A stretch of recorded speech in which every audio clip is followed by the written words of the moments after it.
mga basher. Kayo buhay pa. Ha? Kumusta na kayo? Kayo lahat. Nagbabash sa akin. Mga papaawa sa inyo. Walang katutulan ng inyong mga ginagawa. Baka kayo may patutunguhan na yung ginagawa ninyo. Mga basher kayo.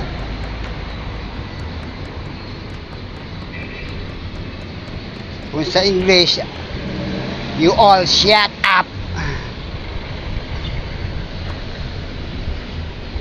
Ako'y gumagawa ng video. Gumagawa ng video kahit hindi akin. Nire-react ko naman. Kung sa ako sa inyo, manood na lang kayo. Ako lagi pinapanood ninyo. Yung sinasabi ang yung pinakikinggan. Kung nanonood na lang kayo ng video ng aking iniidolo. Hindi yung mag-comment kayo yung kung anong-ano. Yung mga ganyang bagay, hindi yan pala kaibigan, kundi yung ibig sabihin ng ganyang mga ugali. Naiinggit sa kapwa content creator. Yung ugali ninyo ay baguhin ninyo, ha? Baguhin ninyo.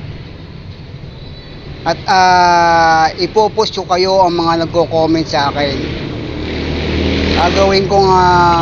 Gagawa ako ng video na sa iyo, basher, kung sino magko-comment sa akin ng ganyong hindi masamang bagay.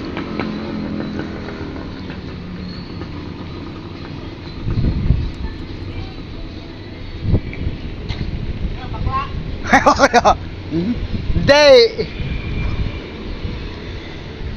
Kung ako sa inyo, iba-ibahin nyo ng estilo ninyo. Mga basher kayo. Ilan mo sa inyo ang basher ko ilan. Pag-post ko nito mamaya, pag nag-post ako ng aking iniidolong video, yung hinangaan kong video, ay mag-react na naman kayo. Sigurado yon. Ako sa inyo ay wag na kayong mag-comment. Ilang beses ko na sinasabi sa inyo, wag na kayong mag-comment. Mag-ano na lang kayo, mag-nood na lang kayo ng video ng aking hinahangaan.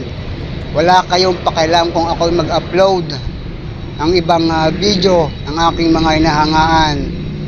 Ginagawa ko naman ng reaction. May naririnig naman kayong boses.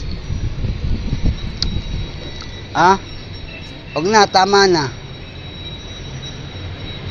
Okay, thanks for watching po sa lahat. Bye!